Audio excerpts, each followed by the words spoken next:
Okay, it's okay to have exposed irrigation tubing. It evaporates faster, but it's okay so long as, see that staple right there? It's stapled every 12 inches. It's okay if it's stapled every 12 inches. We come over here, past the front door a little bit. That's just a little longer than 12 inches. I mean, somebody can trip on that. Somebody could trip on that, so. There we go, there's our front door. Now if you look at this door and we study it, we'll see that there's a metal lintel. And then we have weep holes in our brickwork, okay, because the metal lintel is what supports the brick. And then that metal lintel in turn has, because brick is porous and water goes through it. And so that's why we have weep holes around the bottom. So we had to make some weep holes up here, okay, to let the vapor out. So that's a good thing. It's supposed to be there above your metal lintel. Then we come across here, we're walking on around, and we've added these nice boards. You see the kind of like water stains underneath that one right there? See those? Okay. These big old nice boards. Gives it a rustic look, right? This board is your lintel. Alright? Well, no. Okay? That's not an approved lintel. And there is no flashing between the brick and this board. So let's just pretend for a moment that it's a lintel and that it works. And a lintel, if this board is a lintel, in fact a lintel, they're supposed to extend a minimum of 6 inches. So this board does not extend far enough if it was an approved material, which it's not. It's not flash, you don't have a lintel. You don't have a lintel over your windows. Not these windows. You don't have a lintel over that window. You just don't. Okay. These posts, they are what they are. I can only see what I can see. I have no idea if stands were installed underneath them to keep water from wicking up. So I don't know how they're going to perform under time. It's just, there they are. Obviously you got faux sides, so they're built up around something. So it'd be kind of interesting to find out what they were built up around, or to know what they were built up around. And to know that there were stands put underneath if it was a wood member in here, like a 4x4 or something similar. You still need a stand to keep the water from wicking up, because, this is all a fascia. You don't want it to rot. It's going to look ugly when it rots, but it's not going to, but it's not holding up the house. What's inside of there is. That's why it becomes important. Where do termites live? Where do termites live? In the ground. Oh. What do they eat? Dead wood. Oh. What's wood mulch? Dead wood on the ground next to your house. It's called a clue. It's called a clue. That's termite bait. And coming on along here, the house faces east. Along the east side of the garage, we have some high soil conditions. Well, some high termite bait, some high mulch conditions right on around here. We don't have a lintel here. That's not a lintel. Okay, that's not a lintel. Doesn't extend 6 inches, does not flash. Okay, now our rain gutter, you have a kick-out flashing right there. Boy, you can barely see it. But your rain gutter butt end, okay, is not supposed to be closer to the structure, to this wall. It's not supposed to be closer than 1 inch. You're supposed to have a 1 inch gap right there. Even with the kick out, water's going to run down your brick. What's your brick? Porous. Run down your brick. You're going to have water problems over there. This is an interesting one. Our faux lintels, our wooden headers. Okay. All of them, but one matches. Why doesn't that one match? You drive up to the house. That's the first thing you see. You drive up and you go like, ooh, there's the haunted room right there. Okay, and then we coming up here, we got a little bit of flashing coming out of this detail. It's kind of interesting.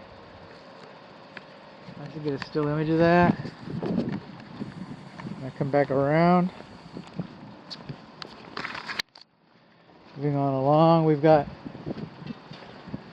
We got a video about the doors. We got a video about the water heaters. We'll have, let's see. So we come up here, and we got lintels, not wood, but lintels over our garage car entries. That's a good thing. These are those lintels I've been talking about. These are what I've been asking for. All right. And then we've got the weep holes. This is the large garage right now. 1, 2. There's no weep holes on 2/3 of the garage entry. Well, what about the smaller garage?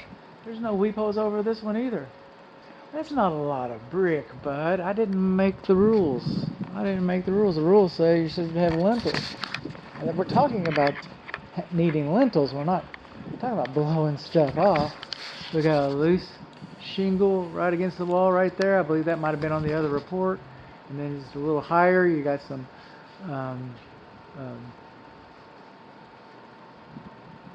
counter flashing, senior moment, counter flashing right there where they beat it back in to keep the wind-driven rain out of it. I think they could have done a little more professional job about that.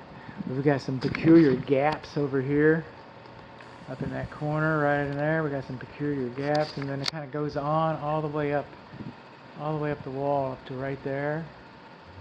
Got a lot of sealant on that. You know what sealant does? Sealant dries and shrinks and pulls away.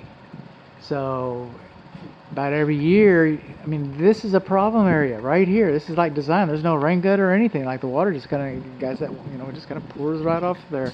We want to protect this. We want to protect all these areas. This is a target-rich area right here. So keep your eyes open. Keep your eyes peeled. We got gradient drainage. This is level. This is level right here. This middle one is level. Water sits here. Grading and drainage. Okay, that's not evaporation. The definition of drainage. This does not meet the definition of drainage. And we got some disconnects that are behind our units right here. That's the kitchen vent. It's got a lot of sealant around it, and just like around the corner, I was doing the sealant preaching. Well, there's some sealant preaching. I'm not really sure. I know one of those is a fresh air induction vent. I'm not sure about the other one. Maybe I'll learn something when I get into the attic. I always like to learn something. So these pipes, okay, these are not for the water heaters. These are not for the water heaters. The water heater piping was around the corner. These are not for the water heaters. These pipes must be, okay, by process of elimination. I think there's a lot of attention put to an espresso machine. It might have its own plumbing. I don't know. There's a steamer in the primary bathroom. In the primary bathroom shower enclosure, they have a steamer. Okay, it's got a temperature pressure relief valve. 6 inches from the ground. 6 inches from the ground. Okay, this is called a control joint. We need those. You can't have this much brick and not expect some movement. We got another control joint over here. All right. Hopefully, just like you have control joints in the street and control joints on your patio. Okay, so hopefully, the idea is that these will absorb most of the motion to avoid you getting those stair-step cracks going around and stuff.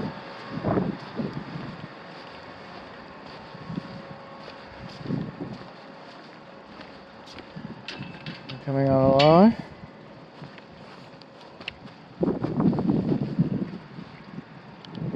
Things are looking okay. Real lintels with weep holes. Real lintels. Everybody likes a real lintel. Everybody wants a real lintel. The primary bedroom suite. Windows, lintel. We're missing a weep hole right here. How about that? Weep hole over there. Missing a weep hole over the primary bedroom west wall, south window.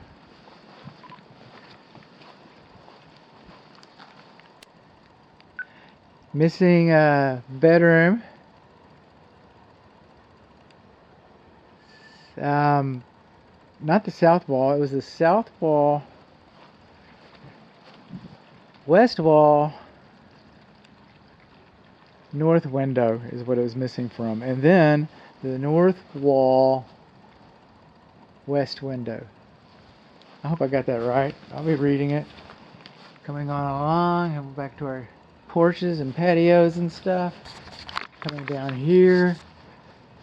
Rain gutter should not discharge directly on top of the roof. It's going to wear out your shingles prematurely. Our siding, our freeze board going around there is in direct contact with the roof covering, and we do not have a kick-out flashing right there. We got a little diverter down here, but that's not the kick-out flashing. And without the kick-out flashing, that water won't hit the diverter. It'll roll off the side of this onto your cooker. And again, this is like the front porch. I don't know, stands are installed underneath your patio posts. And we'll have a whole video about this cracking. What was that? Oh, false alarm. Moving on along, this fireplace does not have a hearth extension. Well, it's concrete. It's not going to burn. Okay? Well, we should have some kind of a marker that's within 30 inches in front of it because it's hot. It's hot, and you don't want people to get burned on it. You don't want your children to get burned on it. Okay, the gas port's over here on the left side. That would be the east side of the fireplace. Let's see if we can't get this thing to work here in a little bit. Dang, it says off right now. Let's see if we're good to go. On. And you should just fire up. You should just fire up. I should come back here and find fire. And we do not have a chimney, so we just exhaust straight out. It's artificial. By not having a chimney, you cannot convert this to a wood-burning fireplace because you do not have a chimney. It's only for gas logs that aren't working right now. And I'll turn this off in case I forget to come back around here. But my client tells me he has trouble making it work and that the builder finagles with it, and through some clever manipulation he's able to make it work, which I just... Well, here we go. I'm going to finagle just a little bit. Sometimes you have this switch over here.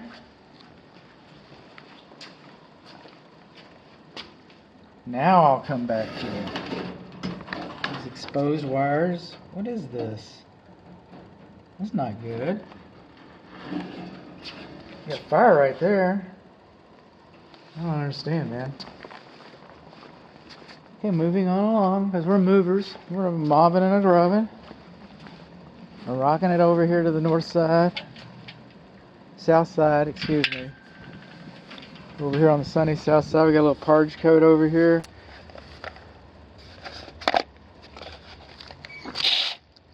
Got water over there.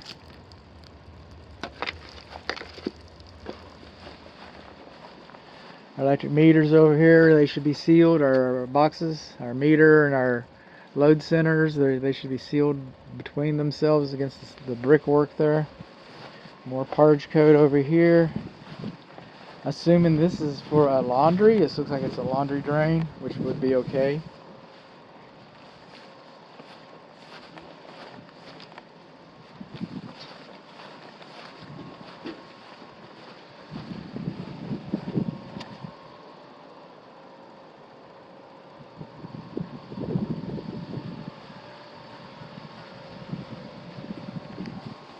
Oh, there was some holes over here that should be sealed.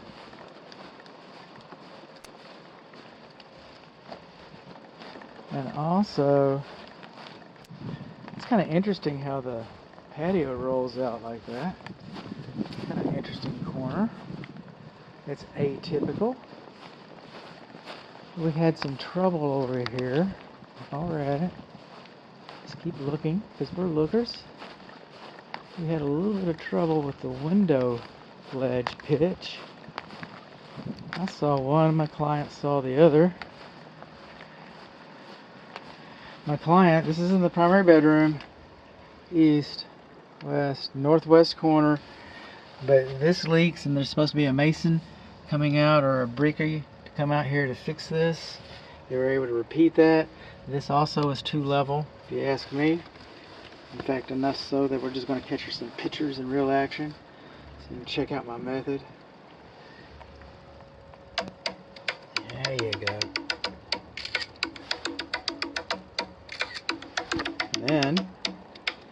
me answer the phone. Good home inspection.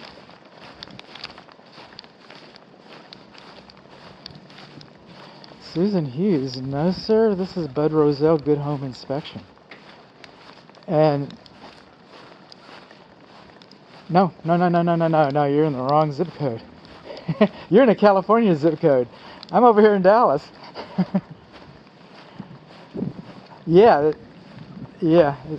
no problem. Bye.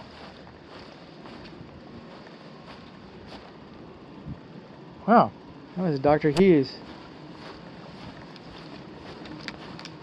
You know how refreshing it is to get a real wrong number?